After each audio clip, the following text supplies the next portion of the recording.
The blizzard was so loud it felt like the sky was tearing apart. Yet through the white roar, the ex-Navy SEAL suddenly froze. Because right there, standing in the middle of the snowy road, was a shivering widow clutching a newborn, surrounded by 4 terrified kids who looked moments away from collapsing. Their clothes were soaked. Their lips were blue. And when her eyes met his, she whispered something he never expected to hear. "Please, don't leave us."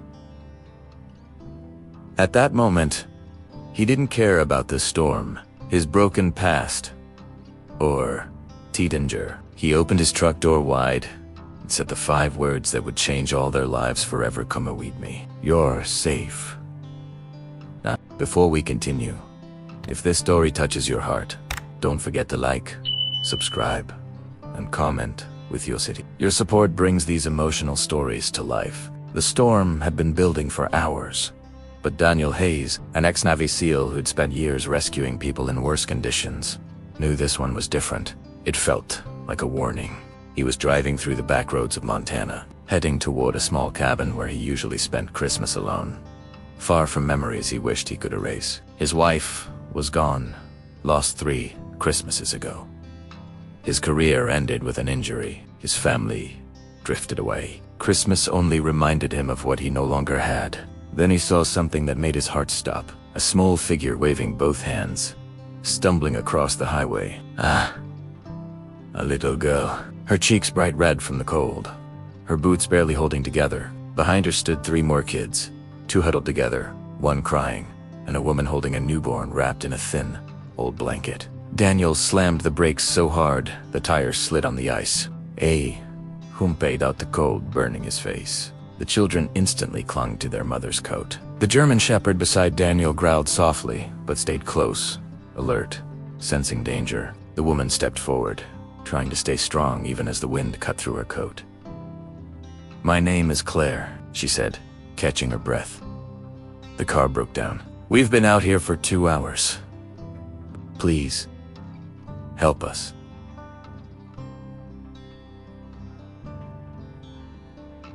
"Help us. I don't care what happens. Just don't let my kids freeze." Daniel had seen fear. He had seen hopelessness, but he had never seen a mother fight a blizzard with nothing but pure love in her eyes. He didn't hesitate. "Get in the truck," he said. "All of you." Claire hesitated for a second, not out of fear, but exhaustion. Then she nodded and guided the children inside, their tiny bodies trembling. As Daniel lifted the newborn from her arms, he felt how cold the baby was.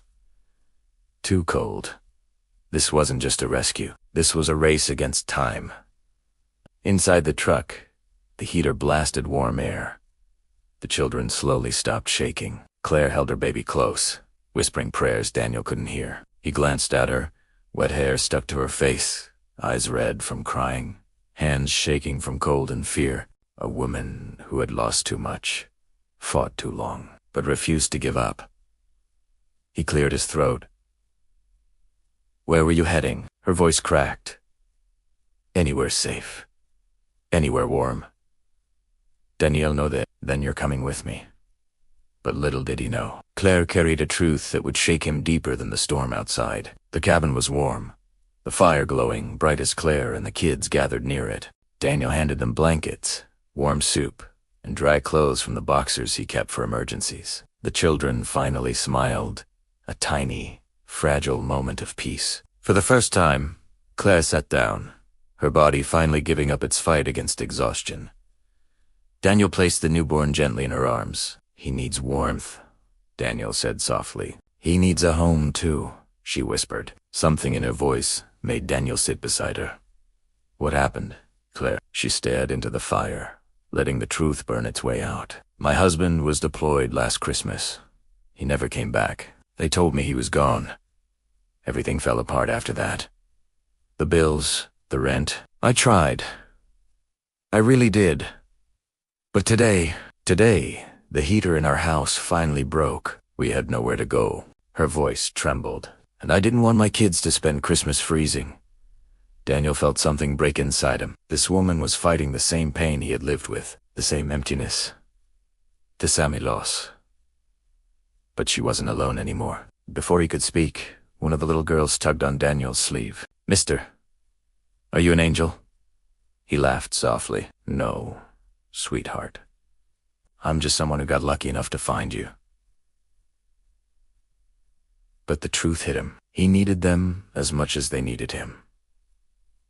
Christmas morning came gently, as snow glowed outside his cabin. Daniel woke early, bought toys from a 24-hour store in the next town, cooked pancakes, and decorated the living room with old lights he hadn't touched in years. When the kids woke up, they screamed with joy. Claire stood behind them, tears streaming down her cheeks. "You didn't have to do all this," she whispered. "Yes," Daniel said, his voice warm and steady. "I did. Because no family deserves to spend Christmas alone." Then something unexpected happened. Claire reached into her coat pocket and pulled out a folded photograph. "My husband served in the Navy too," she said softly. "He always said if anything happened to him, someone out there would help us." She handed Daniel the photo. His heart dropped. He knew the man. They had served together. He wasn't just any soldier. He was the man who had saved Daniel's life years ago. Daniel swallowed hard. "He was my brother in uniform," he whispered. Claire gasped, her hand covering her mouth. "And now," Daniel said, his voice breaking, "I think he sent me to you." The room went silent. Then Daniel looked at the children, the hope in their eyes, the warmth in their smiles, and he knew what he had to say. "If you want, this doesn't have to be temporary. Stay here. Stay with me. Let this be your home." Claire burst into tears. The children hugged him from every side, and for the first time in years, on a snowy Christmas morning, Daniel Hayes felt whole again. Because sometimes, family isn't the one you're born into. It's the one you save, and the one that saves you. If this story touched your heart, please like, subscribe, and comment your city. Your support helps these emotional stories reach more people who need a little hope. Claire helped Daniel set the table, her hands still trembling not from fear, but from the unfamiliar warmth that filled the little cabin. The children played with old ornaments Daniel had kept boxed away for years, laughing as they hung them crookedly on the small pine tree he kept in the corner. It was the first time the cabin had echoed with laughter since his wife passed. Daniel stood there for a moment, quietly watching the light return to the place he once thought would stay dark forever. When the baby Fust, his German shepherd, Ranger, sat beside Claire, gently nudging the infant with a protective softness that surprised everyone. The kids giggled. "Mommy, even the dog loves us now." Claire smiled a real smile, not the forced one she'd worn through months of hardship. That smile alone felt like a miracle. As afternoon faded, snowflakes drifted past the windows like falling stars. Claire joined Daniel outside to breathe in the icy air while the kids colored inside. She pulled the coat tighter, and Daniel offered her his scarf. She gently refused, then accepted anyway, just to feel a little more warmth. For a moment, they simply stood there, watching the quiet forest. Then she asked softly, "Why did you stop for us?" "Really?" Daniel took a slow breath. "I promised your husband something," he said. "During our last mission together, he pulled me out when everything went wrong. And he said almost like a joke, 'If anything ever happens to me, you better look out for my family.'" Claire covered her mouth, tears sliding down her cheeks. "I never knew," she whispered. "He was a hero," Daniel said, his voice breaking. "And today, I think he guided me back to you." She didn't speak. She just stepped closer, resting her head briefly on his shoulder, the first time she had leaned on anyone in years. Inside, the kids pressed their faces against the window, trying to see what the adults were doing. "Mom is hugging the man." "No, she's cold. He's warming her." Ranger barked happily, as if confirming both. They went back inside, the warmth hitting their faces instantly. Claire wiped her tears quickly, but Daniel saw the gratitude behind her eyes. Not pity, not dependence, just relief and hope. Dinner was simple: roasted chicken, mashed potatoes, vegetables, but the children devoured it like it was a feast from heaven. Claire ate slowly, savoring every bite. It wasn't just the food. It was the peace. After dinner, they dimmed the lights and sat around the small tree. Daniel pulled out a wooden box he hadn't opened in years. "These were meant for my kids," he whispered, his voice rough. "Bub, maybe they were actually meant for yours." Inside were small hand-carved toys, a boat, a wolf, a tiny rocking horse crafted long ago when he thought he'd someday have a family of his own. The children gasped. "Can we really have these? Are they really ours?"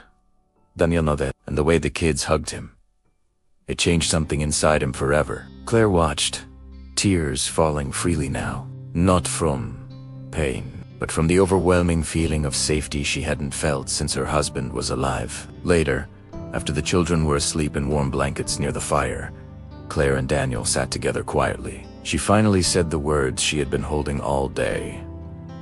"I don't know how to thank you." "You don't have to," Daniel answered. "Just don't leave tomorrow. Not yet." "Not?" She looked up, surprised. "This place. These kids. You." He paused. "It feels like Christmas for the first time in years." Claire nodded, her eyes glistening. "Then we'll stay. For as long as you want us."